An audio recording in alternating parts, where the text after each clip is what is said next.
Hello dears, अब हम class 9th में आ गए हैं।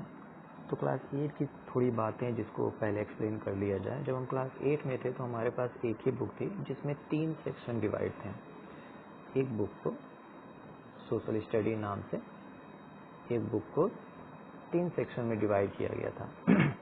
पहला था आपका हिस्ट्री, दूसरा था आपका जियोग्राफी, तीसरा था आपका सिविक्स। यहाँ पे आपको हिस्ट्री और जियोग्राफी पढ़नी है, लेकिन सिविक्स जो है ना आपका 2 पार्ट में सेपरेट हो जाता है। पहला पॉलिटी, दूसरा इकोनॉमिक्स। ठीक है, आज हम पॉलिटी के चैप्टर 1 जिसका नाम है व्हाट इज डेमोक्रेसी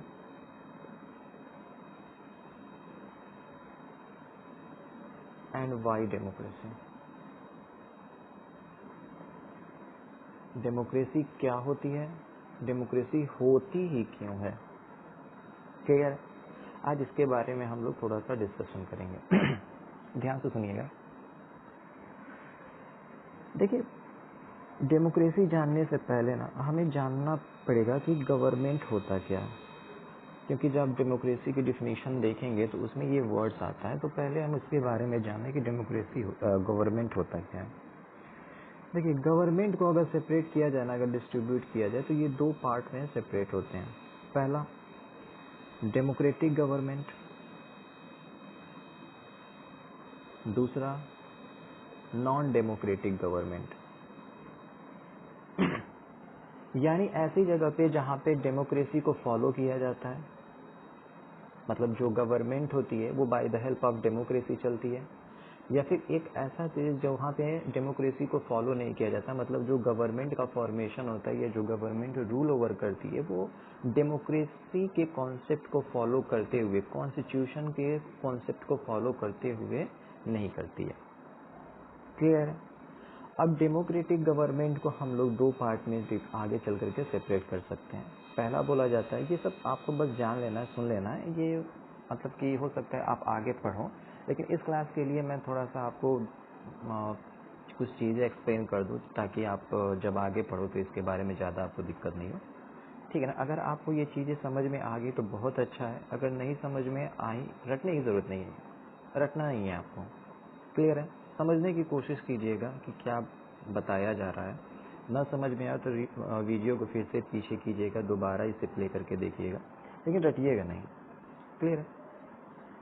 तो डेमोक्रेटिक गवर्नमेंट आप अगर देखेंगे तो वो बेसिकली 2 टाइप का होता है। एक होता है फेडरल, दूसरा होता है आपका पार्लियामेंट्री। फेडरल जो है, जो आप अमेरिका एग्जाम्पल के तौर पे देख सकते हैं, जो अमेरिकन गवर्नमेंट है वो डेमोक्रेटिक है लेकिन फेडरल गवर्नमेंट है। पार्लियामेंट्री गवर्नमेंट हमारा इंडिया, ब्रिटेन वगैरह का एग्जाम्पल ले सकते हैं, जहाँ पे जो हेड होता है वो कॉन्स्टिट्यूशन तो होता है, लेकिन जो लोग होते हैं ना वो पार्लियामेंट के लिए रिस्पॉन्सिबल होते हैं।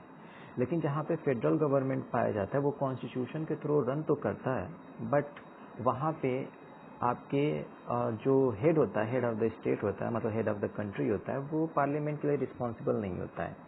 लेकिन यहाँ पे आपके जो पार्लियामेंट्री फॉर्म ऑफ गवर्नमेंट होता है, मतलब आपके एमपीज लोग आपके पार्लियामेंट के लिए रिस्पॉन्सिबल होते हैं। एग्जाम्पल के तौर पे इंडिया और आपका ग्रेट ब्रिटेन वगैरह। क्लियर है? नॉन डेमोक्रेटिक को भी अगर सेपरेट किया जाए तो आप सेपरेट कर सकते हैं इसे 3 पार्ट में। पहला एरिस्टोक्रेटिक, क्लियर है? दूसरा डिक्टेटरशिप, तीसरा कम्युनिस्ट। ठीक है ना? यानी ऐसी जगह जहाँ पे जो गवर्नमेंट होती है वो डेमोक्रेसी को कॉन्सेप्ट को फॉलो नहीं करती है, वहाँ पे गवर्नमेंट को बोला जाता है नॉन डेमोक्रेटिक गवर्नमेंट, और उसका एग्जाम्पल दिया जाता है एरिस्टोक्रेट, मतलब मोनार्कियल सिस्टम, जहाँ पे राजा रूल ओवर करता है। दूसरा डिक्टेटरशिप, जैसे आपने सुना होगा किम जोंग यूंग का नाम सुना है ना, होपफुली सुना ही होगा। तो वहाँ पे डिक्टेटरशिप रूल फॉलो किया जाता है, वहाँ पे डिक्टेटर रूल करता है, कॉन्स्टिट्यूशन वगैरह का मतलब नहीं होता है। अभी कुछ दिन पहले ही शुरू में, कुछ दिन पहले क्या मतलब जब पिछली बार विंटर ओलंपिक हुआ तो अब पता नहीं ये अफवाह या हकीकत है, उसमें कहा गया था कि जिन जिन कोरियन लोगों ने, मतलब नॉर्थ कोरियन ने क्या किया था, ओलंपिक में अच्छा परफॉर्मेंस नहीं किया था, उन्हें तरह तरह के मतलब कि कारखानों में काम करने के लिए उन्हें फोर्सफुली बोला गया था। क्लियर है? मतलब उनकी नहीं चलती थी। राजा का जो हेड ऑफ स्टेट होता है उसका ही पावर होता है, वो जो मन में आता है लोगों को जिस तरह की सजा देना चाहता है वो सजा देता है। ठीक है ना? तीसरा आपका कम्युनिस्ट। ठीक है ना? रशिया वगैरह आप कह सकते हो एक तरह से कम्युनिस्ट है। क्लियर है? ये आपकी बात की बात है। अगर ये आपको एक बार समझ में आ गई ना कि गवर्नमेंट क्या होता है, इसकी डिफिनीशन भी अगर आप जानना चाहें तो गवर्नमेंट की आप डिफिनीशन अगर कहेंगे तो एक, अगर डेमोक्रेटिक गवर्नमेंट की डिफिनीशन के बारे में सोचा जाए तो आप कह सकते हैं कि the collection of the people.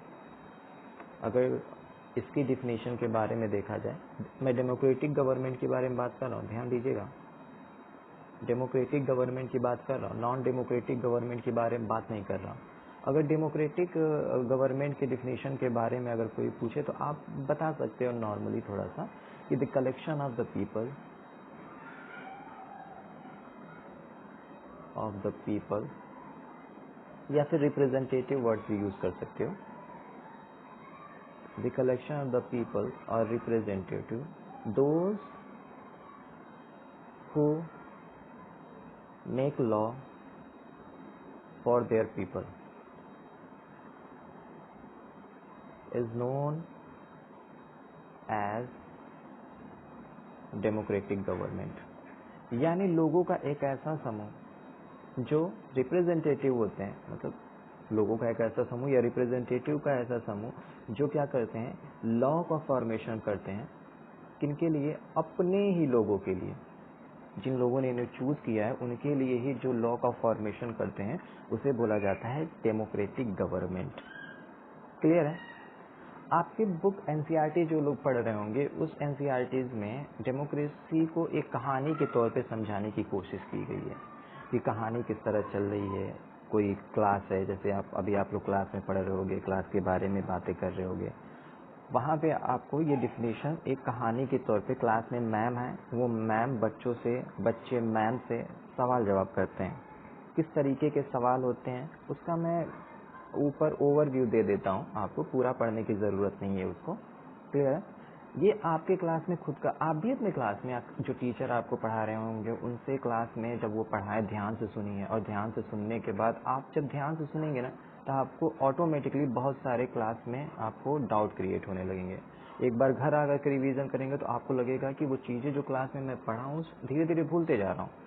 जब उसे रिवीजन करेंगे एक बार तो वो चीज़ें ऑटोमेटिकली आपके दिमाग में फीड हो जाएगी और तरह तरह के सवाल भी पैदा होंगे आपके में। ठीक है ना? पढ़ाई का यही मतलब, अगर आपके मन में डाउट्स आ रहे हैं मतलब आपकी पढ़ाई सही डायरेक्शन में आ रही है, जा रही है। अगर आपके मन में डाउट्स नहीं आ रहे पढ़ाई के दौरान तो समझ जाइए आपके पढ़ाई जो है सही डायरेक्शन में नहीं जा रही है।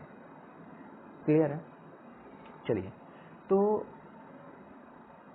इसमें एक हेडिंग दे रखी है आपके एनसीईआरटीज में, व्हाई डिफाइन डेमोक्रेसी। डेमोक्रेसी को डिफाइन करना क्यों ज़रूरी है। क्लियर है?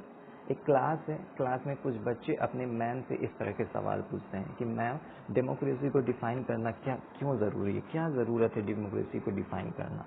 ठीक है ना? उसमें जो मैम, एक मेरी नाम की लड़की है, वो अपने मैम से पूछती है कि मैम मुझे ये कॉन्सेप्ट अच्छा नहीं लगता है कि पहले हम लोग डेमोक्रेसी को डिस्कस कर लिए, क्या होती है डेमोक्रेसी, कैसे होती है। अब हम क्या कर रहे हैं, अब उसके मीनिंग के बारे में हम लोग क्या कर रहे हैं, लॉजिकली क्या कर रहे हैं, उसके बारे में जानने की कोशिश कर रहे हैं। और मुझे ये सारी बातें समझ में नहीं आ रही हैं। हम सीधा सीधा क्यों ना बस उसका मतलब जान लें कि डेमोक्रेसी मतलब होता क्या है। तो आप खुद सोचिए, अब आप क्लास 9th में आ गए हो, क्या अगर किसी वर्ड का अगर आप मतलब जान जाओ तो क्या आप उसके बारे में फुल्ली जान सकते हो। फॉर एग्जाम्पल के लिए अगर मैं कहूँ एप्पल मतलब सेब होता है, अगर मैं आपसे कहूँ कि एप्पल मतलब सेब होता है, क्लियर है? और जिन लोगों ने कभी एप्पल नहीं देखा है, क्या वो उसके बारे में फुल्ली अवेयर हो पाएंगे? बिल्कुल नहीं हो पाएंगे। लेकिन अगर मैं उसको डिफाइन कर दूं, उसके शेप को, उसके साइज को, उसके कलर्स को, कहाँ कहाँ पाया जाता है और वो कितने, उसमें बीज कैसे होते हैं, एग्जैक्ट्रा, मतलब जितना हो सके उसको एक्सप्लेन कर दूं, तो इन फ्यूचर कभी भी, भले वो कभी देखा न हो एप्पल अपने लाइफ में, लेकिन पहली बार जैसे ही वो उसको उसके सामने वो एप्पल आएगा ना, तो उसे झट से वो पहचान जाएगा कि ये एप्पल है। क्योंकि हमारे टीचर ने या जिसने भी उसे बता रखा है कि एप्पल मतलब क्या होता है, कि जिस राउंड शेप का होता है या स्फेरिकल शेप का होता है, उस पे क्या होता है, रेडिश होता है, वो थोड़ा सा क्या फुल्ली रेडिश होता है, उसके अंदर बीज पाए जाते हैं, अंदर के जो पार्ट्स होते हैं वो थोड़ा येलोइश होते हैं। इस तरह की चीज़ें अगर उसको एक ओवरव्यू दे दिया जाए, तो वो कभी ज़िंदगी में अगर एप्पल न भी देखा हो, तो वो पहली बार जैसे ही देखेगा वो उसे झट से पहचान जाएगा। इसीलिए हमारे लिए क्या होता है कि किसी चीज़ को डिफाइन करना बहुत ज़्यादा ज़रूरी है। क्लियर है? अच्छा, डिफिनीशन हमारे लिए ज़रूरी एक और तरीके से हो सकती है कि सपोज कर लीजिए कि एक आदमी है, ए कोई पर्सन है, ये क्या करता है, कहीं पे चोरी करता है, ठीक है ना, चोरी करता है और चोरी करते हुए पकड़ा जाता है। क्लियर है? चोरी करते हुए पकड़ा जाता है, अब उसे क्या किया जाता है, प्रेजेंट किया जाता है कोर्ट में। क्लियर है? जज उससे पूछते हैं कि तुम क्या कर रहे थे, क्यों यहाँ पे तुम लाए गए हो। जज, वो जो चोर रहता है वो कहता है कि सर मैं तो बी जो पर्सन है उनके घर में गया, वहाँ पे एक कोई सामान पड़ा था, उसे मैं उठा करके अपने घर लेकर चला आया। तो वो जज कहते हैं यही तो चोरी होती है, जब आप बिना पूछे, बिना किसी के परमिशन के दूसरे के सामान को अपना सामान कह लेते हैं, तो उसे चोरी कहा जाता है। वो पर्सन करता है, अरे साहब कहाँ लिखा है, बताइए तो, हमें तो डिफिनीशन इसका पता ही नहीं था। आप चोरी के डिफिनीशन को कहीं लिखे होंगे तब ना हम मानेंगे कि यही चोरी होता है और इसके लिए सजा होती है। देखा बच्चों कि डिफिनीशन कितना ज़्यादा इम्पोर्टेंट होता है।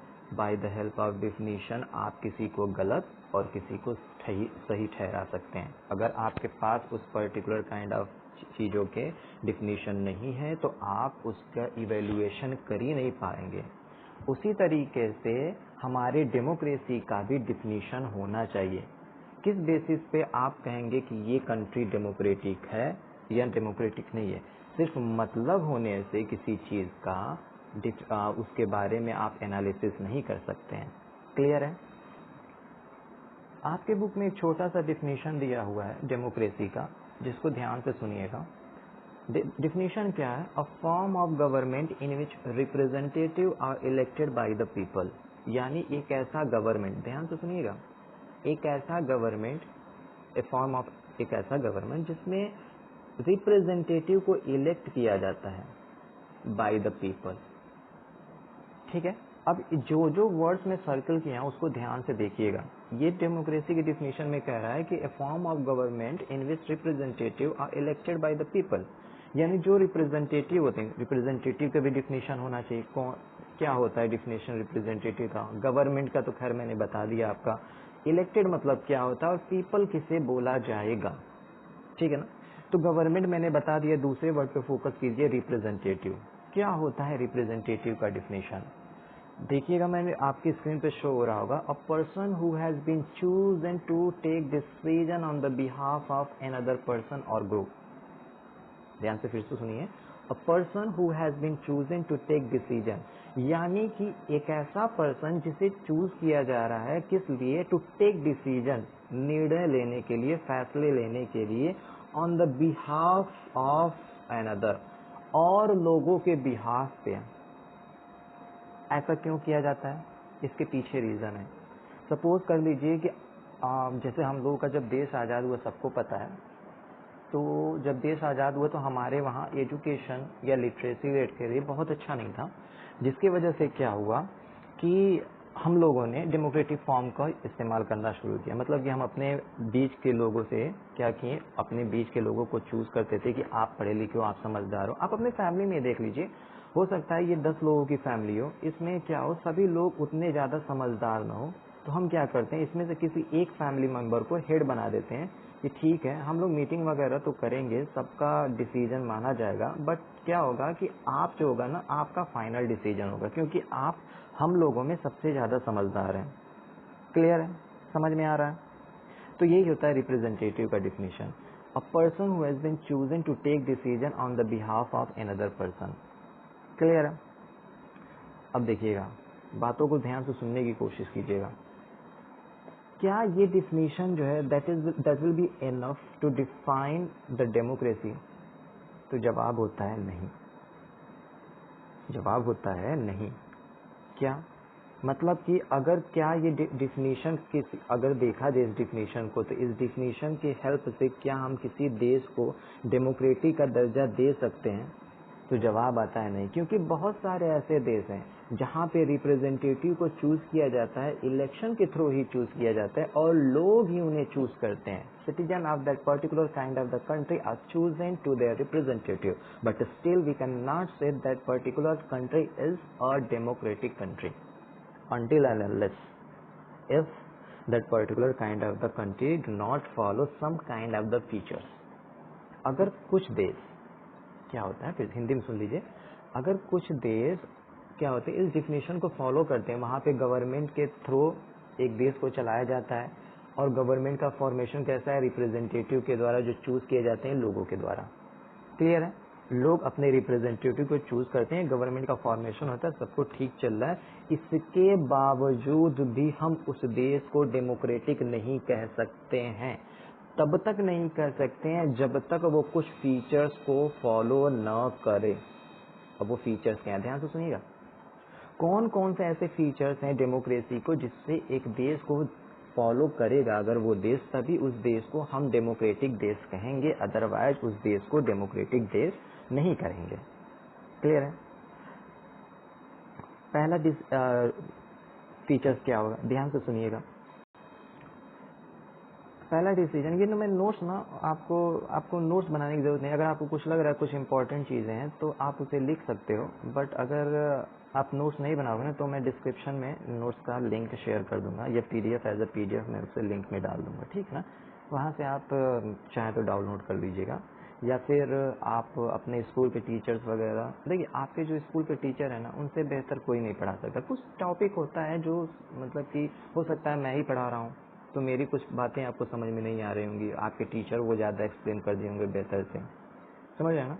हो सकता है कि मेरी चीजें कुछ ज्यादा बेहतर है जो आपके टीचर बेहतर से नहीं एक्सप्लेन कर सकते हैं। तो अब जब से ये ऑनलाइन प्लेटफॉर्म आपके पास अवेलेबल हो गया ना, तो आपके सीखने का जो दायरा है वो बढ़ गया है, आप कहीं से भी सीख सकते हैं। क्लियर है? आपको मैं ये नहीं कह रहा हूँ आप मेरा पूरा वीडियोस देखिए, आप अगर आपको पता चल रहा है कि मुझे यहाँ पे दिक्कत हो रहा है, आप वीडियो को फॉरवर्ड करके जहाँ पे देखना है, जहाँ पे मेन पॉइंट है उसे बस देख लीजिए। क्लियर है? और चाहे तो पूरा वीडियो देख लीजिए। क्लियर है? खैर छोड़िए, वो बात की बात है। देखिए फीचर्स क्या होता है। पहला फीचर डेमोक्रेसी, किस देश को हम कहेंगे कि ये देश डेमोक्रेटिक है, तो उसके लिए कॉन्स्टिट्यूशन, उसके अंदर कॉन्स्टिट्यूशन भी कह सकते हैं, उसके अंदर क्या है, बहुत सारे देशों ने फीचर्स बना रखे हैं कि अगर कोई देश ये फीचर्स फॉलो कर रहा है तभी हम उस देश को डेमोक्रेटिक कहेंगे, अदरवाइज नहीं कहेंगे। पहला फीचर क्या होना चाहिए किसी देश को डेमोक्रेटिक होने के लिए, ध्यान से सुनिएगा, मेजर डिसीजन बाय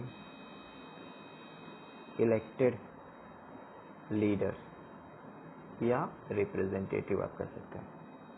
ध्यान से सुनिएगा, अगर कोई देश में जो डिसीजन होता है, फाइनल डिसीजन की बात कर रहा हूँ, ठीक है ना? सिर्फ डिसीजन मत कहिए, आपके बुक में बस डिसीजन दे रखा है, मैं वर्ड यूज कर रहा हूँ फाइनल डिसीजन। क्लियर? इसे भी फाइनल डिसीजन और डिसीजन में आपको मैं एक्सप्लेन करके बता रहा हूँ। डिसीजन सपोज कर लीजिए, आप इसमें लिखा है कि जो मेजर डिसीजन होते हैं आपके इलेक्टेड लीडर्स लेने चाहिए। क्लियर है? अभी आप लोग देख रहे हो पूरे कई जगहों पे बारिश हो रही है, ये ठंड का मौसम आता है, तो आपके जो जिला अधिकारी होते हैं, आईएएस ऑफिसर होते हैं, क्या आप इन्हें चूज करते हो अपने जिले के लिए? बिल्कुल नहीं। ये एग्जाम देते हैं यूपीएससी का, उसके थ्रू ये क्या होते हैं, इलेक्ट होते हैं, इलेक्ट होकर के आपके जिले में आते हैं और वहां पे रूल करते हैं, ठीक है? लेकिन आप देख रहे हो कि ठंड जब बढ़ती है तो एक जिला अधिकारी क्या करता है, ठंड होने की वजह से छुट्टी कर देता है। क्लियर है? लेकिन अभी आप कह रहे हो कि डेमोक्रेसी के अंदर जो डिसीजन होना चाहिए वो इलेक्टेड लीडर्स लेने चाहिए, तो क्या ये इलेक्टेड पीपल है? तो आपका जवाब होगा नहीं, ये इलेक्टेड नहीं है, इसे चूज किया गया है। लेकिन ध्यान दीजिएगा, मैंने फाइनल वर्ड्स यूज किया है। फाइनल वर्ड्स मतलब आखिरी डिसीजन। अगर ये चाहे इस डिसीजन को ओवरटर्न कर सकते हैं आपके सीएम या फिर अदर मिनिस्टर्स। इन्होंने छुट्टी कर दिया, मिनिस्टर्स को पता, कुछ पेरेंट पहुंच गए कि साहब देखिए हमारे वहाँ ठंड पड़ी नहीं है और जिलाधिकारी ने छुट्टी कर दिया, बच्चों का वैसे ही नुकसान हो रहा था, अब और नुकसान हो रहा है। मिनिस्टर इनको पूछेगा, अरे भाई ठंड पड़ी नहीं है तो तुम ठंड की छुट्टी क्यों कर रहे हो? तो अच्छा सॉरी सर, गलती से हो गया, ये है वो है। तो फाइनल डिसीजन क्या होता है? आपके सीएम का होता है। क्लियर है? तो यही वर्ड में, इसी वजह से मैं आपसे बोल रहा हूँ कि major decision are taken by the elected leaders. Clear है? और मैं वर्ड यूज कर रहा हूँ फाइनल डिसीजन का। क्लियर है? अगर किसी देश में जो डिसीजंस होते हैं आपके इलेक्टेड चुने हुए लोग नहीं ले रहे हैं, तो इसका मतलब ये हुआ कि वो देश एक कोई भी फीचर अगर फॉलो नहीं हो रहा है, जो मैं 4-5 पॉइंट आपको बताने जा रहा हूँ, 3-4 पॉइंट, अगर उन 3-4 में से कोई भी एक पॉइंट कोई देश फॉलो नहीं कर रहा है और वो खुद को डेमोक्रेटिक भले से कहे, बट वो डेमोक्रेटिक नहीं है। क्लियर है? डिसीजन जो होना चाहिए, पहला पॉइंट है फीचर्स के अंदर, पहला पॉइंट है कि जो मेजर डिसीजंस होते हैं ना, वो इलेक्टेड लीडर्स लेते हैं। क्लियर है?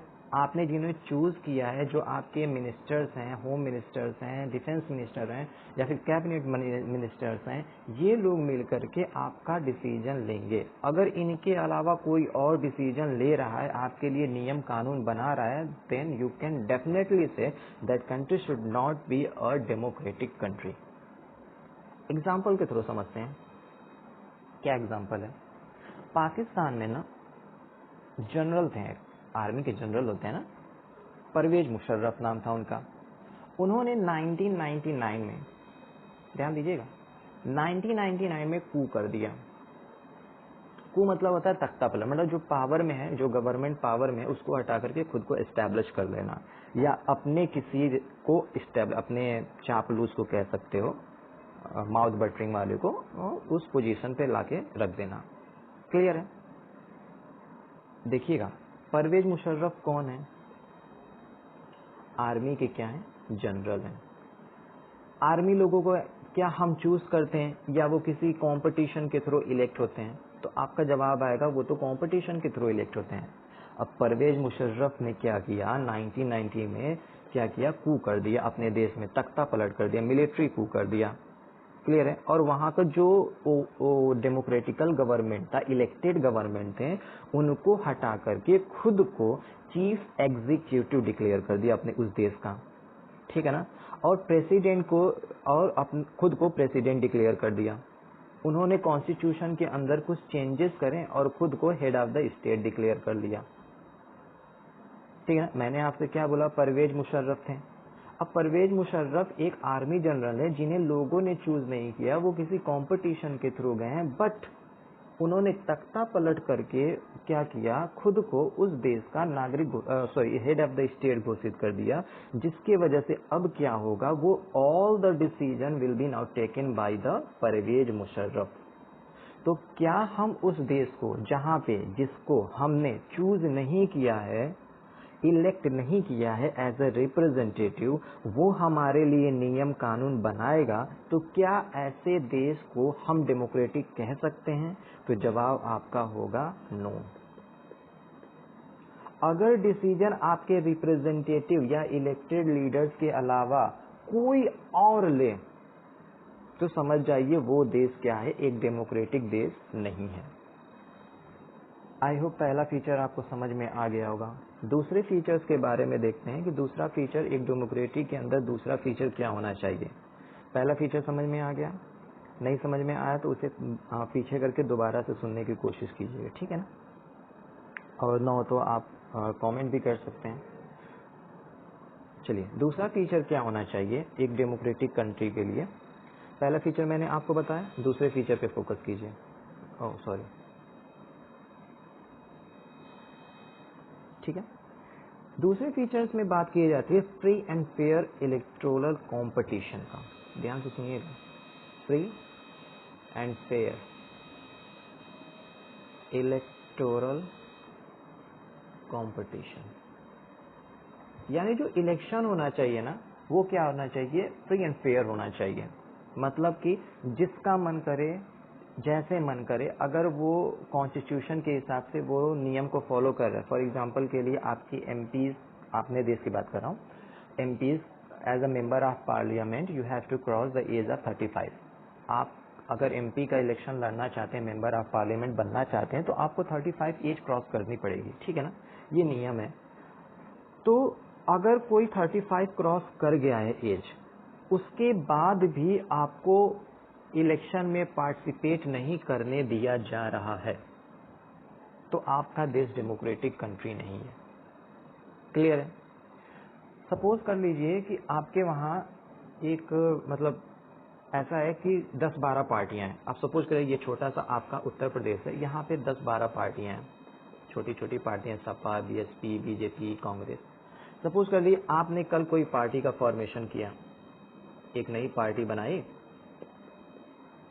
पार्टी बनाई और उस पार्टी को बनाने के बाद सब कुछ ठीक हो गया, आपको इलेक्शन कमीशन की तरफ से आपको क्या मिल गया कि हाँ ठीक है, आज से आप नई पार्टी हैं। फिर भी आपको इलेक्शन न लड़ने दिया जाए क्योंकि आप नए पार्टी हो, तो भी आपका देश एक डेमोक्रेटिक देश नहीं होगा। यानी एक डेमोक्रेटिक कंट्री के अंदर जो इलेक्शन का प्रोसेस होता है ना, वो फ्री और फेयर मैनर में होता है। अब आते हैं आपके बुक वाले एग्जाम्पल में। आपके बुक में एग्जाम्पल दिया है चाइना का। चाइना में ना रेगुलरली हर 5 साल के बाद क्या होता है, आपका जो वहाँ पे कॉन्स्टिट्यूशन में लिखा गया होगा, जो वहाँ पे बातें लिखी गई उनके बुक में, वो लिखा गया होगा कि 5 साल पे इलेक्शन होने चाहिए। ठीक है भाई, कोई बात नहीं, होने चाहिए, और होते भी हैं। क्लियर है, कोई दिक्कत नहीं इसमें, यहाँ तक तो ठीक है। बट क्या होता है वहाँ पे कि इलेक्शन में सिर्फ वही लोग पार्टिसिपेट कर सकते हैं, वही लोग खड़े होते हैं जो लोग वहाँ के communist party, national people's congress party के मेंबर होते हैं। सिर्फ वही लोग इलेक्शन लड़ सकते हैं। सपोज कर लीजिए एक यहाँ पे छोटा सा कस्बा है या छोटा सा क्या कॉन्स्टिट्यूएंसी है, यहाँ पे कोई इलेक्शन लड़ना चाहता है, ए कोई पर्सन है और यहाँ पे बी पर्सन है, ठीक है ना।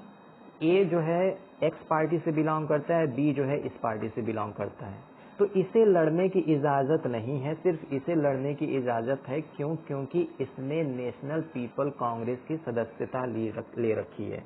he or she is the member of National People's Congress, that's why he is eligible to participate in the election.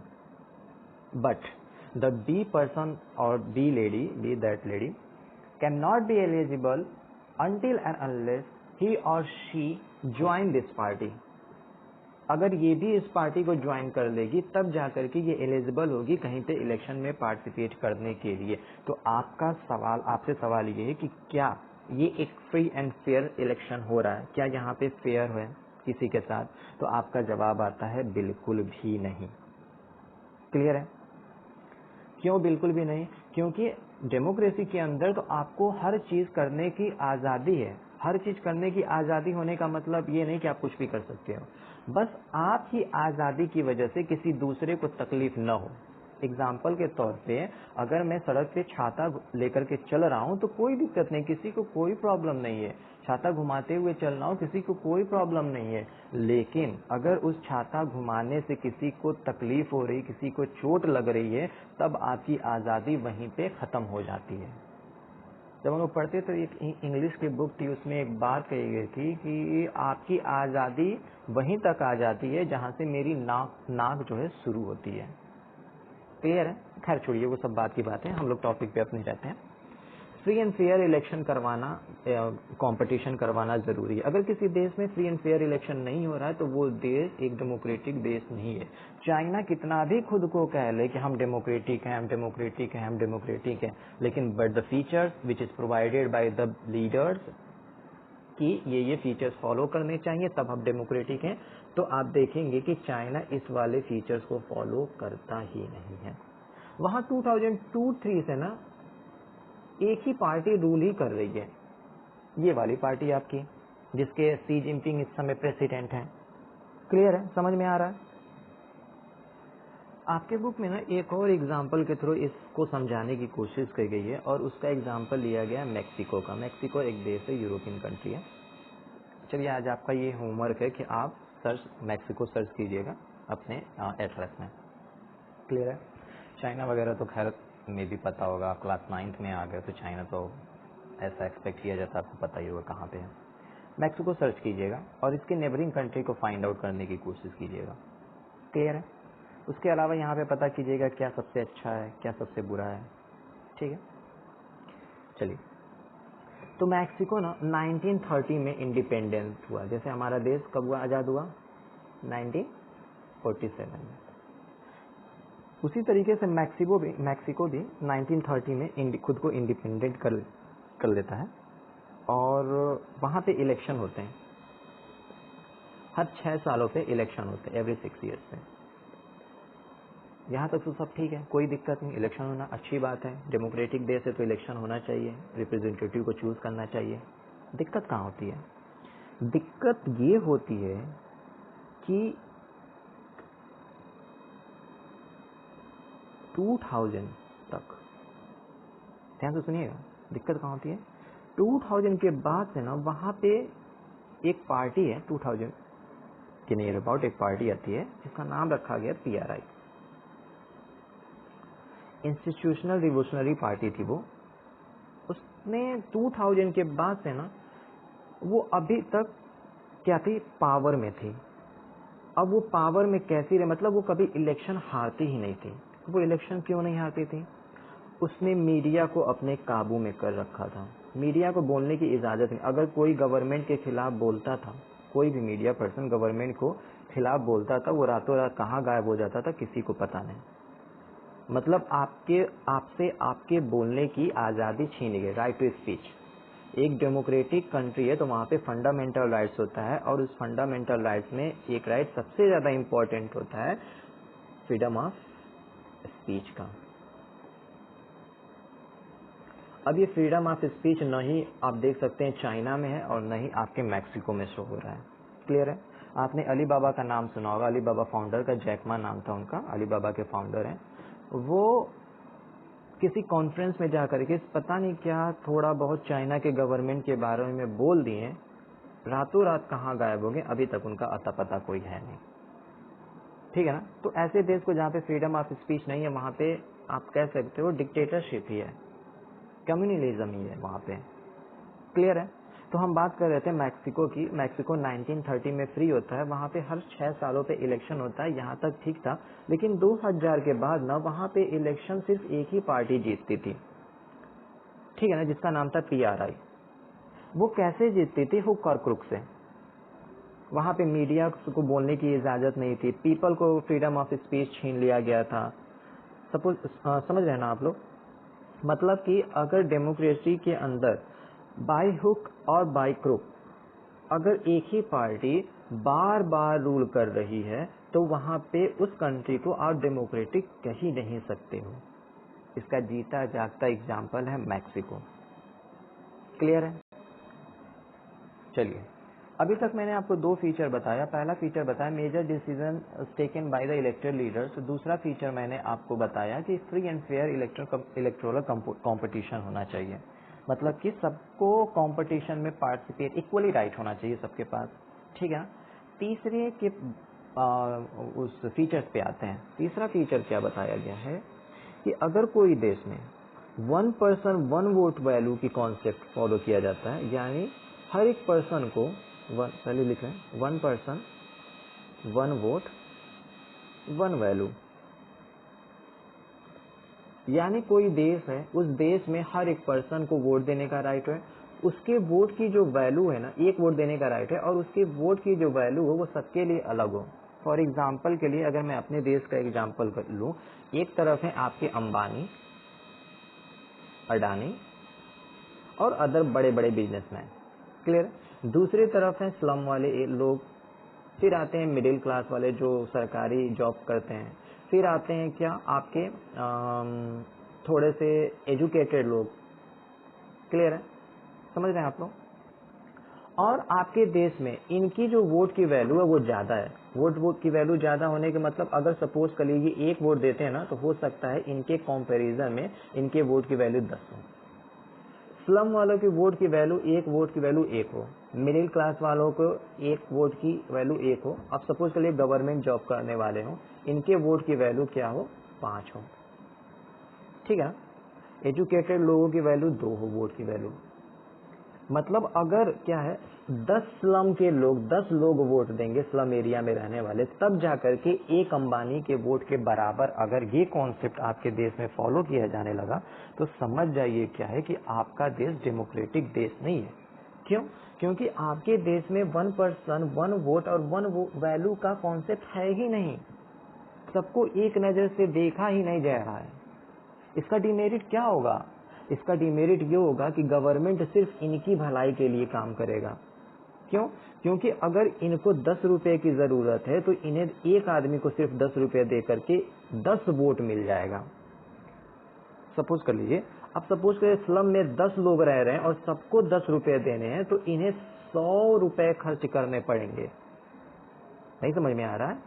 फिर से सुनिए, मैं आपसे बोल रहा हूँ कि यहाँ पे क्या है, एक अंबानी को अगर सपोज कोई बिजनेस स्टैब्लिश करने के लिए गवर्नमेंट से कर्जा लेना पड़ रहा है, उसे 10 रुपए की जरूरत है, गवर्नमेंट उसे 10 रुपए दे रही है, उन्हें दे रही है, बड़े लोग हैं, इज्जत से बात करनी चाहिए तो इन्हें क्या दिया गया, अंबानी है, इनको 10 रुपए दे दिया गया। वहीं पे स्लम में रहने वाले सपोज करिए 10 लोग हैं और हर एक को 10 रुपए की जरूरत है, यानी कि टोटल वैल्यू यहाँ पे 100 रुपए गवर्नमेंट को खर्च करने पड़ेंगे। लेकिन इनके 10 लोग वोट देंगे तब जाकर के इन्हें 10 वोट मिलेगा, लेकिन खर्चा कितना करना पड़ रहा है, 100 रुपए खर्चा करना पड़ रहा है। तो गवर्नमेंट इनके ऊपर खर्चा करेगी या इनके ऊपर खर्चा करेगी? जाहिर सी बात है, जहाँ पे 10 रुपए में काम चल जाएगा वहां पे गवर्नमेंट 100 रुपए खर्च क्यों करेगी? तो वो इनके लिए काम न करके सिर्फ और सिर्फ इनकी भलाई के लिए काम करेगा, जिसकी वजह से अमीर जो होंगे, जो रिच पीपल होंगे, वो और रिच होते जाएंगे और पुअर पीपल और पुअर होते जाएंगे। देखा, जो बड़े लोग होते हैं ना, बहुत सोच समझ के नियम बनाते हैं, कानून बनाते हैं। तो 1 पर्सन 1 वोट 1 वैल्यू, ये कॉन्सेप्ट फॉलो करना जाया चाहिए। अगर किसी देश में ये कॉन्सेप्ट फॉलो नहीं किया जा रहा है, तो समझ जाइए वो देश एक डेमोक्रेटिक देश है ही नहीं। अब आपके मन में सवाल आता है, क्या ऐसा कोई देश होगा? तो जवाब है बिल्कुल है, और उस देश का नाम है आपका फिजी। ये भी सर्च कीजिएगा। ये सब मैपिंग का वर्क है, ये सब बिना सोचे समझे आपको करते रहना चाहिए। देखिए, जो लोग आर्ट वगैरह पढ़ेंगे ना आगे चल करके, आर्ट साइड से साइंस ग्रुप में नहीं जाएंगे, उनके लिए तो ठीक है, कोई दिक्कत नहीं, वो पढ़ते रहेंगे हमेशा। लेकिन जो साइंस स्ट्रीम में चले जाएंगे ना, या फिर मे बी कॉमर्स स्ट्रीम में चले जाएंगे, तो उनको ये सब पढ़ने को नहीं मिलेगा। तो जितना नॉलेज हो सके ना, यहाँ पे आप लोग गेन कर लीजिए। क्लियर है? चलिए, मैंने बोला कि क्या ऐसा कोई देश है जहाँ पे किसी एक पर्सन के वोट की वैल्यू मोर देन 1 है, या दो वोट की वैल्यू इक्वल नहीं है? तो उस देश का नाम है फिजी। ठीक है ना?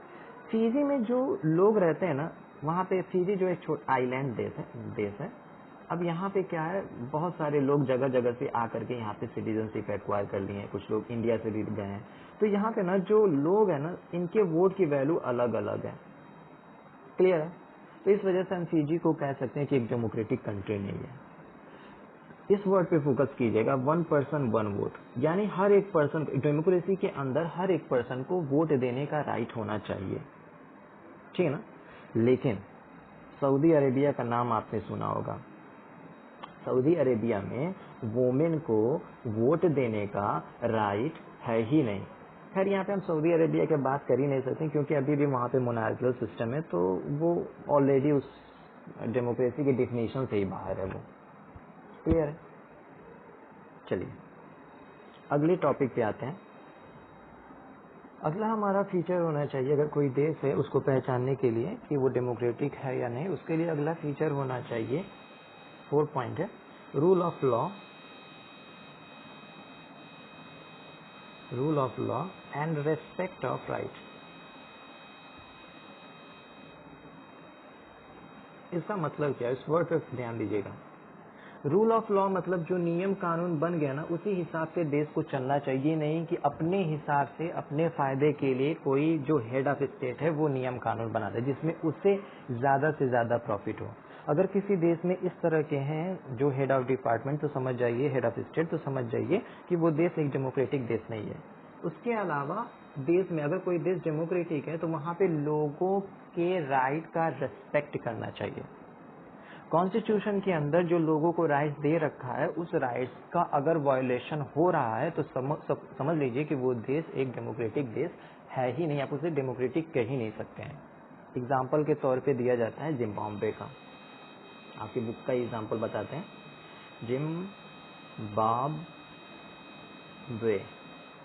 ठीक है ना, ये देश 1980 तक अंग्रेजों का गुलाम था, ठीक है ना। अब यहाँ पे जो अंग्रेज यहाँ पे रूल कर रहे थे, इसमें कुछ लोग थे यहीं पे आकर के बस गए, ठीक है ना। यहाँ पे एक पार्टी का फॉर्मेशन होता है, ZANUPF, ध्यान दीजिएगा, ZANUPF। ये पार्टी क्या होती है, हर साल हुक या क्रुक से क्या करती है, खुद को, मतलब कि ये एक स्ट्रगलर पार्टी थी जो देश को आजाद कराने में काम की, और जीतने के बाद से क्या हुआ, ये खुद ही यहाँ पे रूल ओवर करने लगे। यहाँ के एक लीडर का नाम था रॉबर्ट मुगाबे।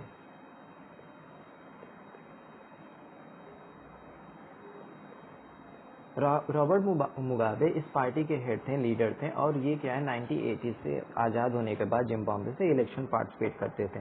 लेकिन जब ये एज अ लीडर चूज किए गए ना, तो उसके बाद से मतलब देखिए, बहुत हमारे वहाँ कहावत है कि जो पैसा और पावर होता है ना, उसकी गर्मी हर एक कोई बर्दाश्त नहीं कर पाता है, दिमाग खराब हो जाता है लोगों का, पैसे से भी और पावर से भी। बहुत कम लोग होते हैं जो खुद के अंदर पैसे और पावर की गर्मी को बर्दाश्त कर करके लोगों की भलाई के काम में जुटे रह सकते हैं। क्लियर है? इसका जीता जागता एग्जाम्पल है रॉबर्ट मुगाबे। लोगों को उनकी परेशानियों से, जो ब्रिटिशर्स या जो उनके ऊपर रूल ओवर कर रहे थे, उनके परेशानियों से उन्हें रिलीज तो कर दिया गया, जब खुद पावर में आता है तो वो फिर से वही काम करने लगता है जो उनके ऊपर अदर लोग कर रहे थे। क्लियर है? वो अनफेयर प्रैक्टिसेस इलेक्शन में करता है, मतलब कि सही से इलेक्शन नहीं करवाता, मतलब फेयर वे में इलेक्शन नहीं करवाता है, और मतलब हुक और क्रुक से इलेक्शन बार बार जीत जाता है। और जब भी इलेक्शन जीतता है और इलेक्शन जीतने में उसे जो जो दिक्कतें हो रही होती है ना, उन दिक्कतों को हटाने के लिए कॉन्स्टिट्यूशन के अंदर बार बार हेर फेर करके खुद को और ज्यादा पावरफुल बना लेता है, और लोगों के पावर को, जो पीपल हैं वहाँ के, उनके पावर को क्या कर देता है, कम कर देता है, डिक्रीज कर देता है। क्लियर है? उनको क्रिटिसाइज करता है। अगर गवर्नमेंट के खिलाफ कोई भी कुछ बोल दे तो उसे तुरंत इलीगली अरेस्ट कर लिया जाता है, जिसे ह्यूमन राइट का वायोलेशन बोला जाता है। अगर रेडियो पे किसी ने कोई, टेलीविजन पे कोई बात करी, इससे गवर्नमेंट को नुकसान पहुंच सकता है, वो पार्टी के लोग या फिर वो खुद प्रेसिडेंट वहां पे जाकर के उन लोगों को क्या करता है, उस टीवी चैनल पे क्लेम करके उन्हें लीगली गिरफ्तार कर लिया जाता है। क्लियर है? अब क्या होता है, जर्नलिस्ट वगैरह को इवन बोलने की इजाजत नहीं दी जाती है। अभी मैंने आपसे कहा, कहीं जहाँ पे रूल का फॉर्मेशन हो गया है, अगर डेमोक्रेटिक कंट्री है, अगर वो आजादी पाके खुद को डेमोक्रेटिक कर दी है, तो वहाँ पे कॉन्स्टिट्यूशन फॉर्मेशन हुआ होगा। अब देश जो होता है ना, वो कॉन्स्टिट्यूशन के हिसाब से ही चलना चाहिए। अगर आप चेंजेस लाना भी चाहते हैं ना, तो ऐसे चेंजेस मत लाइए जिससे लोगों के राइट का वायलेशन हो। जैसे हमारे देश में क्या है, फ्रीडम ऑफ स्पीच है। सपोज कर लीजिए हमारा फंडामेंटल राइट है फ्रीडम ऑफ स्पीच, और कल को हमारा कोई भी गवर्नमेंट आके सीट पे बैठता है और वो कहता है, कुछ ऐसा नियम बनाता है जिसकी वजह से क्या होता है, हमसे हमारे बोलने की आजादी छीन ली जाती है, तो हमारा देश भी क्या हो जाएगा, हमारा देश भी एक डेमोक्रेटिक देश नहीं रह जाएगा। क्लियर है? तो ये सारे फीचर्स होने चाहिए एक देश को डेमोक्रेटिक होने के लिए। अगर किसी देश में ये फीचर्स फॉलो नहीं किए जाते हैं तो वो देश को आप डेमोक्रेटिक देश कह ही नहीं सकते हो। क्लियर है? समझ में आया? अब सवाल ये उठता है कि हमें डेमोक्रेसी क्यों चूज करनी है, वाई डेमोक्रेसी? ठीक है, क्या डेमोक्रेसी के अंदर कोई बुराई नहीं है? डेमोक्रेसी क्यों चूज किया, हम लोग मोनार्की क्यों नहीं रह सकते हैं, हम लोग डिक्टेटरशिप को क्यों नहीं एक्वायर कर सकते हैं, हम लोग कम्युनिस्ट क्यों नहीं सकते हैं, हम डेमोक्रेटिक कंट्री ही क्यों रहें। डेमोक्रेसी ने हमारे लिए किया ही क्या है, अगर आपके मन में सवाल आता है तो हम देखते हैं डेमोक्रेसी कोई देश है तो वहां पे सबसे ज्यादा करप्शन होगा, करप्शन होता है, रेड टैपिज्म बोला जाता है, लाल फीताशाही, बिना पैसा दिए बिना घूस दिए आप कोई फाइल यहाँ से वहां नहीं खिसका सकते हैं। तो नहीं, हमारी डेमोक्रेसी ने गरीबी हमारे वहां से हटाई है। क्लियर है। तो फिर हम डेमोक्रेसी को फॉलो क्यों कर रहे हैं, इसे छोड़ क्यों नहीं दे रहे हैं, सवाल ये आपके मन में आना चाहिए अब तक जो आपने पढ़ा। तो जवाब आता है, देखिए कोई भी चीज परफेक्ट नहीं होती, आइडियल थिंग्स तो होती ही नहीं है, लेकिन हम always try to be ideal, always try to be perfect. Clear है। कोई भी चीज परफेक्ट नहीं हो सकती है, लेकिन हम परफेक्ट की तरफ जाते रहते हैं, हमेशा कोशिश करते हैं कि हमसे जितना बेहतर हो सके उतना बेहतर काम करें। क्लियर है। इसी वजह से जब हम इस आइडियलिज्म को फॉलो करते हैं कि हम परफेक्ट तो नहीं हो सकते हैं लेकिन परफेक्ट की तरफ जाना चाहते हैं, तब हमें जवाब मिलता है कि डेमोक्रेसी, हम देखते हैं कि जो अदर फॉर्म ऑफ गवर्नमेंट है ना, उसमें डेमोक्रेसी सबसे बेहतर है, यानी बुरों में सबसे कम बुरा।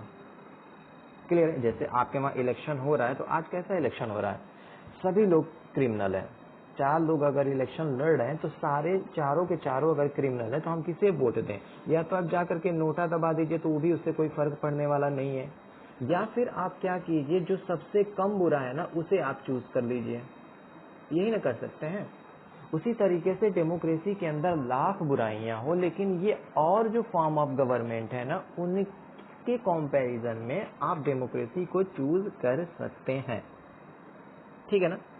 तो क्या क्या डेमोक्रेसी की बुराइयां हैं, क्या क्या इसकी अच्छाइयां हैं, उसके बारे में थोड़ा सा आप ऊपरी ऊपरी नॉलेज ले लीजिए। आपसे क्वेश्चन पूछा जा सकता है, आपके स्कूल वाले एग्जाम में पूछा जा सकता है कि argument against the democracy, argument for the democracy. ठीक है ना। मैं आपके लिए, और कैसे क्वेश्चन का आंसर दिया जाता है उस पर भी मैं वीडियोज बना के अपलोड कर दूंगा कि कैसे आपको आंसर राइटिंग कर। बहुत सारे लोगों को ना इवन मेरे पास क्वेरीज आते रहते हैं, जहाँ पे मैं जिस स्कूल वगैरह में पढ़ाता था, दिल्ली वगैरह में भी जब पढ़ा है, तो वहाँ पे बहुत सारे ऐसे आपके आते रहते हैं क्वेरी कि सर हमें क्वेश्चन समझ में नहीं आता, कैसे इसको एक्सप्लेन किया जाए। ये थियोरेटिकल मैथमेटिक्स को ही क्वेश्चन दे रखा है, हाँ चलो सॉल्व करना शुरू कर दो। क्लियर है। साइंस वाले टू द पॉइंट, ये आपका आर्ट सब्जेक्ट है, इसमें आपको अपनी कलाकारी दिखानी होती है, जहाँ पे जरूरत होती है वहाँ पे डायग्राम ड्रॉ करना होता है, ज्योग्राफी का आंसर दे रहे हो आप, जहाँ पे आपको डेटा देना होता है वहाँ डेटा दे दिया कीजिए। क्लियर। खैर उस पर मैं अलग से आपको एक लेक्चर दे दूंगा कैसे आंसर राइटिंग, खास करके जो 10th में जाने वाले हैं, 9th में हैं आप, 10th में जाएंगे तो आप अगर बोर्ड हुआ अगले साल तो फिर आप लोगों के लिए थोड़ा सा प्रॉफिटेबल हो जाए, अच्छे नंबर आ जाएंगे आपके। क्लियर। खैर छोड़िए, देखते हैं क्या क्या आपके आर्ग्यूमेंट है अगेंस्ट द डेमोक्रेसी, हमें डेमोक्रेटिक कंट्री क्यों नहीं चूज करना चाहिए। क्लियर है। देखते हैं, पहला पॉइंट देखते हैं क्या इसके अगेंस्ट में हम पॉइंट दे सकते हैं। पहला पॉइंट हम दे सकते हैं कि it create instability by changing it leaders frequently. बस सुन लीजिए, आपको मैं नोट्स प्रोवाइड करा दूंगा नीचे पीडीएफ में। It create stability by changing, क्योंकि वीडियो लंबा हो जाएगा ना अगर सब कुछ एक्सप्लेन करने लगा, मतलब लिख करके एक्सप्लेन करने लगा तो। लीडर्स फ्रीक्वेंटली मतलब कि बार बार, आपको पता है कि हमारे हर देश में इलेक्शन होता है पीरियड ऑफ टाइम पे, जैसे हमारे इंडिया में 5 सालों में होता है। तो बार बार जो लीडर होते हैं ना, वो क्या करते हैं, बार बार चेंज होने की वजह से एक तरह का इंस्टेबिलिटी क्रिएट कर देते हैं। सपोज कर लीजिए एक कोई लीडर आपके वहाँ के एमपी हैं या एमएलए हैं, ये क्या किए, एक आपके वहाँ हॉस्पिटल बनवाना चाहते हैं और हॉस्पिटल बनवाने के बीच में इलेक्शन हो गया और ये इलेक्शन हार गए। क्लियर है। अब क्या होगा, जो अगला वाला पॉलिटिशियन होता है ना, वो इसको तवज्जो नहीं देता है, इसको वो नहीं चाहता है कि वो इसको क्या करे, पूरा करवाए।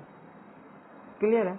क्यों? क्योंकि उस पे जो नाम आएगा ना, वो ये होगा कि शुरू इन्होंने किया था, भले से इसे बाद में इन्होंने आगे फुलफिल करा, लेकिन जनता क्या समझेगी कि जो पहले वाले एमपी थे हमारे, उन्होंने ही इस काम को दिया है। ये सब सोच की वजह से ना वो लोग क्या करते हैं, उस चीज को, काम को नहीं करवाते, जिससे जनता का क्या होता है, वो होता है, नुकसान होता है। तो यही कह रहा है कि हम डेमोक्रेटिक कंट्री के अंदर क्या होता है, बार बार इलेक्शन होने की वजह से, फ्रीक्वेंटली इलेक्शन होने की वजह से लीडर्स जो होते हैं चेंज होते रहते हैं, जो इसका डिमेरिट कह सकते हैं आप। दूसरे पॉइंट पे अगर हम फोकस करें कि दूसरा पॉइंट क्या कहता है कि एक डेमोक्रेटिक कंट्री के अंदर ना पावर का बहुत ज्यादा रोल प्ले होता है। जो पावरफुल लोग होते हैं ना, वो इलेक्शन में पार्टिसिपेट करते हैं और पावर की वजह से वो इलेक्शन जीत जाते हैं। वो जीत नहीं सकते थे। वो अगर वो ईमानदारी से लड़ते ना तो मे बी न जीत पाते, और अच्छे लोग क्या होते हैं, इलेक्शन में आते हैं और हमारे लिए अच्छा काम करते हैं। डेमोक्रेसी के अंदर ना ये भी एक बुराई है कि हम लोग क्या करते हैं ना, मोरल लोगों को, एथिकल लोगों को चांस नहीं मिल पाता है। हो सकता है ये मोरल लोग, एथिकल लोग, अच्छे लोग, नैतिकमान लोग सोसाइटी में, पॉलिटिक्स में आते हैं और वो लोग अच्छा काम करते हैं, समझ रहे हैं ना। लेकिन डेमोक्रेसी के अंदर क्या होता है, कुछ ऐसे नियम बन गए हैं कि उस नियम के हिसाब से इन्हें गलत भी नहीं ठहराया जाता है। अब जब गलत ही नहीं है तो क्या होता है कि कोई भी जीत जाता है, जो भी पावरफुल है वो जीत जाता है। क्लियर है। इसके अलावा तीसरा आप कह सकते हैं, जो इलेक्टेड लीडर्स होते हैं उनके पास लोगों की भलाई करने का कोई इंटरेस्ट नहीं होता है। वो बस सिर्फ इस वजह से इलेक्शन लड़ रहे होते हैं, कुछ लोग सिर्फ पावर और पैसे के लिए। क्लियर। मतलब कॉन्स्टिट्यूशन, डेमोक्रेटिक कंट्री के अंदर कुछ लोग इलेक्शन सिर्फ इस वजह से लड़ते हैं कि उन्हें पावर मिल जाए और पैसा मिल जाए, ठीक है ना। वो इस वजह से नहीं लड़ते कि ये एक तरह का सेवा है, सेवा भाव से कभी नहीं लड़ते हैं, समझ रहे ना। तो ये एक डेमोक्रेसी के अंदर डिमेरिट कह सकते हैं। तीसरा आप कह सकते हैं कि डेमोक्रेसी के अंदर ना, एक डेमोक्रेटिक कंट्री के अंदर करप्शन जो है बहुत ज्यादा फैला हुआ है, रेड टेपिज्म बहुत ज्यादा फैला हुआ है। क्लियर। अब बात करते हैं फेवर की। हमें डेमोक्रेटिक गवर्नमेंट क्यों होना चाहिए, ठीक है ना। इसके फेवर में कौन कौन से आप क्या कर सकते हैं, पॉइंट्स दे सकते हैं। सबसे पहला आप पॉइंट लिख सकते हैं, और democratic government is better democratic because it is more accountable form of the government. Accountable मतलब क्या होता है, ध्यान से सुनिएगा। अकाउंटेबल मतलब होता है जिम्मेदारी, जवाबदेहिता। मतलब कि अगर आप कोई काम कर रहे हो ना, सपोज कर लीजिए हमारे वहाँ इलेक्शन होता है हर 5 सालों पे, और अगर आप अपनी जनता के लिए काम नहीं करोगे तो जनता आपसे जब अगली बार वोट मांगने आओगे ना, तो आपसे जनता सवाल करेगी कि हमने आपको चूज किया था, आपने हमारे लिए काम कौन कौन सा किया हुआ है। तो जनता इस डर से क्या करेगी, काम करेगी। लेकिन सपोज कर लीजिए मोनार्की सिस्टम है और आपके वहाँ आप गए, अपने राजा से बोले, राजा जी हमारे गांव का जो सड़क है वो बन नहीं रहा है, उसकी वजह से हम लोग बड़ी दिक्कत हुई। राजा कहेगा ठीक है बना देंगे, चलो। 10 साल बीत गए, 10 सालों बाद फिर दोबारा से गया और राजा से कहे, राजा जी आपने तो कहा था कि हम रोड बनवा देंगे, 10 साल हो गए आपने रोड नहीं बनवाया। राजा उसी वक्त तुमको सूली चढ़ा देगा, तुम्हारी हिम्मत कैसी हुई हमसे ऐसे बात करने की, नहीं बनवाएंगे, जाओ। आप राजा को कुछ कर पाओगे, बिल्कुल नहीं कर पाओगे। नहीं आप एक डिक्टेटर का कुछ कर सकते हो, बट डेमोक्रेसी के अंदर आप चाहें तो अगर वो रोड नहीं बनवा रहा है तो 5 सालों के बाद उसे उसके पोस्ट से, उसके पोजीशन से आप हटा सकते हैं। क्लियर है। इसी वजह से पॉलिटिक्स के अंदर हमें किसी का फैन नहीं होना चाहिए। हमें क्या करना है, हमारा राइट है कि हमें वोट दीजिए, वोट दे करके आप साइड में खड़े होकर बस तमाशा देखिए कि क्या इन्होंने, जो भी पॉलिटिशियन है, इन्होंने जो जो वादे किए थे उसमें से, मैं ये नहीं कह रहा सारे पूरे करें, मतलब जितने हो सके उतने उन्होंने पूरे किए हैं या नहीं किए हैं। अगर नहीं किए हैं तो अगले साल उन्हें, अगर आप देश को तरक्की, अगर आप सच्चे देशभक्त हैं तो देश को तरक्कीवान बनाना चाहते हैं, ग्रोथ कराना चाहते हैं तो क्लियर है। आप अगर अगली बार वोट आए मांगने तो आप उन्हें वोट दीजिए ही नहीं, क्योंकि उन्होंने पिछले साल जो वादे किए हैं उसको उन्होंने फुलफिल ही नहीं किया है। तो हम उन्हें वोट क्यों दे भाई, हम उनके अलावा किसी और को, तो हो सकता है अगला वाला आए तो वो काम करा दे। क्लियर है। इसी वजह से पॉलिटिक्स के अंदर किसी का फैन नहीं होना चाहिए, ठीक है ना। अकाउंटेबिलिटी जिम्मेदारी होती है। आपके बुक में एग्जाम्पल दे रखा है चाइना का, कि चाइना में एक बार बहुत बड़ा फेमाइन आया था, अकाल पड़ा था, उसकी वजह से क्या हुआ, वहां के ज्यादा से जो ज्यादा लोग थे वो मारे गए थे। अब चूंकि चाइना जो है वहाँ पे फुल्ली डेमोक्रेटिक नहीं था, 1958-1961 की बात किया जा रहा है, तो वहाँ पे जो डिसीजन मेकिंग था वो अच्छा नहीं था। लोग अच्छे से किसी के प्रति अकाउंटेबल नहीं थे, किसी के लिए जिम्मेदारी नहीं बनती थी, तो लोगों ने लोगों के लिए काम, जो बड़े पोस्ट पे थे उन्होंने लोगों के लिए काम किया ही नहीं। क्लियर है? दूसरा देखते हैं कि हमें डेमोक्रेसी को क्यों चूज करना चाहिए। डेमोक्रेसी जो होता है ना, वो क्वालिटी, जो डिसीजन मेकिंग की क्वालिटी होती है उसे इम्प्रूव करता है। आप अपने ही देश में देख लीजिए, हमारे देश में क्या होता है, बताया जाता है कि सपोज करें ये मिनिस्ट्री है, डिफेंस मिनिस्ट्री, ये है आपका सपोज कर लिए होम मिनिस्ट्री। अगर कोई फाइल या कोई बात भी करनी होगी ना, तो ये डिफेंस और होम मिनिस्ट्री, मतलब ऐसा बात नहीं है, हाल चाल वाला बात नहीं, मैं बात कर रहा हूँ कि जो ऑन द रिकॉर्ड बातें होती हैं, समझ रहे ना।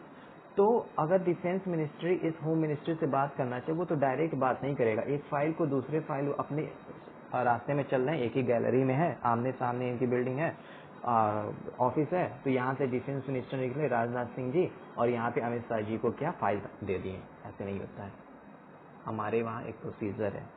प्रोसीजर क्या है कि यहाँ के डिफेंस मिनिस्टर जो होंगे अपने पीए को बोलेंगे कि ये वाली फाइल आप इन्हें दे दो, किसको, होम मिनिस्टर साहब को, उस पर यहाँ पे साइन करवा लीजिएगा। यहाँ का पीए इनके पीए को बोलेगा फाइल देते हुए कि आप यहाँ पे इनसे साइन करवा लीजिए, ये पीए इनके पास जाएगा और तब जा करके साइन होता है और प्रोसीजर आगे बढ़ता है। क्लियर है? रूट के थ्रू हर काम होता है, जिसके वजह से हमारे वहाँ थोड़ी देरी तो होती है, ये भी आप डिमेरिट में लिख सकते हैं, लेकिन यहाँ पे क्वालिटी इंप्रूव किया जाता है। आप कोई भी रिलीजियस बुक उठा करके देख लीजिए, किसी भी रिलीजन से आप बिलोंग करते हैं, रिलीजियस बुक उठा कर देख लीजिएगा, वहाँ पे ये बात कही गई है कि अगर आप कोई डिसीजन लेते हैं और दूसरों से आप क्या करते हैं, थोड़ा सा बात करके, सलाह मशवरा करके अगर आप डिसीजन लेते हैं, तो क्या होता है कि आपकी जो प्रोडक्टिविटी होती है, जो डिसीजन होता है, उसको सक्सेस होने के चांसेस बढ़ जाते हैं। क्लियर है? समझ में आ रहा है? चलिए अगला आप क्या कर सकते हैं इसके फेवर में, democratic provides a method to deal with the difference and the conflict. Democracy के अंदर अगर क्या होता है, किसी भी तरीके का कॉन्फ्लिक्ट होता है तो आप उसे अच्छे से हैंडल कर सकते हैं। समझ रहे ना, मतलब कि आपको क्या होता है, किसी भी तरीके की ज्यादा परेशानी नहीं होगी। कैसी परेशानी नहीं होगी? हम अपने देश का एग्जाम्पल लेते हैं। हमारे देश में सबको पता है कि हमारा देश एक डाइवर्स कंट्री है, कहीं पे कोई लैंग्वेज बोली जा रही है, कहीं पे किसी रिलीजन को फॉलो किया जा रहा है, कहीं पे किसी देवी देवता को फॉलो किया जा रहा है, कहीं कल्चर दूसरा है, कहीं पे सोसाइटी दूसरी है, फिर भी but we still are Indian. ठीक है ना? तो अब क्या होता है कि जब लोगों का कल्चर अलग है, लोगों का पहनावा अलग है, लोगों की रिलीजन अलग है, लोगों का हर एक चीज अलग है, हर एक किलोमीटर, 2 किलोमीटर, 10 किलोमीटर पे, तो उनकी सोच, थिंकिंग भी तो अलग होगी। जब थिंकिंग अलग होगी तो हम क्या करेंगे, एक हमें ब्रॉड, किसी भी सिचुएशन से निपटने के लिए हमें एक ब्रॉड व्यू मिल जाता है। सपोज कर लीजिए कि आपके इंडिया में क्या हुआ है, कोई गॉड ना करे कभी इंडिया में ऐसी कोई प्रॉब्लम आए, सपोज कर लीजिए कोई बहुत बड़ी विपदा आ गई इंडिया में, और इंडिया में सिर्फ एक ही उत्तर प्रदेश के लोगों को बिठा रखा गया है डिसीजन लेने के लिए। तो उत्तर प्रदेश के जो लोग होंगे ना, 10 के लोग हैं, तो 10 ये एक ही सोच रखने वाले में भी हो जाएं, जिसकी वजह से जो डिसीजन होगा वो अफेक्टेड हो सकता है। लेकिन अब सपोज कर लीजिए कि हमारे देश में 10 लोग, ये जो कमेटी है, इस 10 में से सभी अलग अलग देश, अलग अलग राज्य के लोग हों, जिनकी सोच अलग होती है, तो इसमें से हम बेस्ट वाले सोच को अप्लाई कर सकते हैं। क्लियर है? इस वजह से हमारे वहाँ कॉन्फ्लिक्ट ऑफ इंटरेस्ट बढ़ जाता है, कम हो जाता है, सॉरी। समझा? आगे देखिए, डेमोक्रेसी क्या करता है, ये डिग्निटी ऑफ सिटीजन को इनहेंस करता है। एक डेमोक्रेटिक ही है जहाँ पे लोगों को बोलने की इजाजत दी जाती है, लोगों को काम करने की इजाजत दी जाती है, चाहे आप मेल हो चाहे फीमेल हो, आपको किसी भी तरह का बाउंडेशन में नहीं रखा जाता है। बस आपकी वजह से किसी दूसरे को परेशानी न हो, तब तक आप जो मन में आए आप कर सकते हो। क्लियर है? अब ये नहीं कि आप रेलवे ट्रैक पे जाकर के लेट गए, तो रेलवे ट्रैक पे लेटोगे तो दूसरों को दिक्कत हो रही कि नहीं? आपका आजादी, आप कहीं पर भी लेट सकते हो, लेकिन अगर आप जाकर रेलवे ट्रैक पर लेट गए तो आपकी वजह से दूसरों को दिक्कत हो रही है, ट्रेन रुक रही है, दूसरों को विलंब हो रहा है, लेट हो रहा है। क्लियर है? तो इसी वजह से मैं कहता हूँ कि डेमोक्रेसी के अंदर जितनी आपको आपकी चीज़ों को इन्हेंस करने की सिचुएशन प्रोवाइड की जाती है, वो अदर देश में नहीं दी जाती है। इसी वजह से डेमोक्रेसी इतना ज़्यादा खूबसूरत है। क्लियर है?